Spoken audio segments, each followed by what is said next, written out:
So let me count them off for you real quick.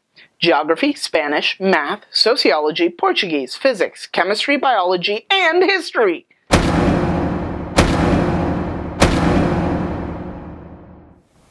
Good morning, Elena. It's Monday. Since it's the start of the work week, I figured it would be kind of interesting to go over what a typical day looked like for me when I was in school. Generally, I would wake up basically at 6 o'clock in the morning in a semi-comatose state.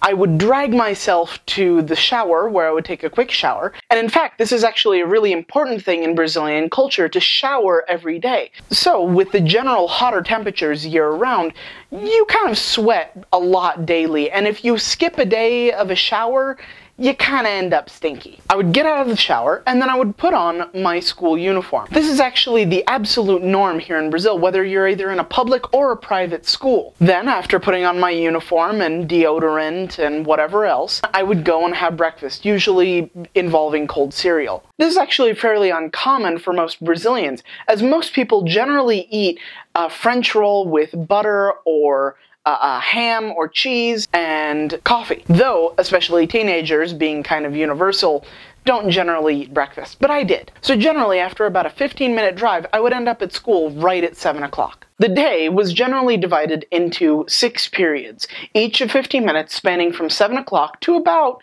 12:20-ish. The reason most classes ended at noon was so that kids could then go to lunch.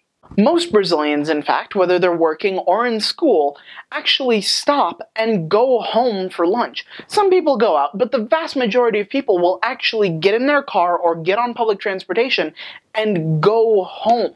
They would then have lunch, which is actually the primary meal of the day. Generally, it's fairly basic, but it kind of depends on families. So I would get home at about 12:30 or 1, except for in my last year of high school. Instead of going home for lunch, you would have to eat out, because then we would have afternoon classes.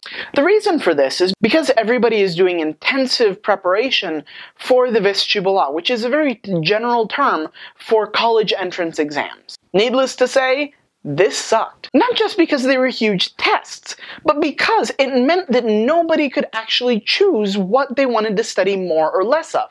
Everybody had to take the exact same subjects to the exact same degree, because the first step of the vestibular was insanely general.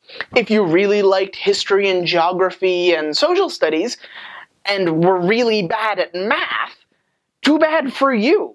You had to take all of the math. If you were good at none of the above and were really passionate about developing artistic skills or doing computer programming or something like that, if it wasn't covered on the test, you weren't going to take it, period. And basically from the 9th grade on, I had 10 subjects.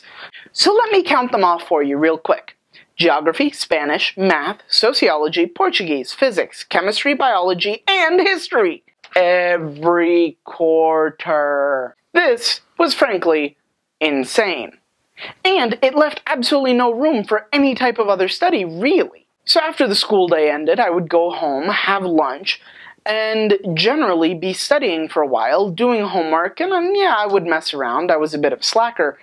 But basically, a lot of the time it was also preparing for tests, or then going back to school to do homework helpers stuff for the subjects that I really wasn't good in. There's more to be said about testing and the whole social aspect of what it was like to be the only American in my whole entire school. But we'll talk about that next time. And everyone, não se esqueça de ser incrível.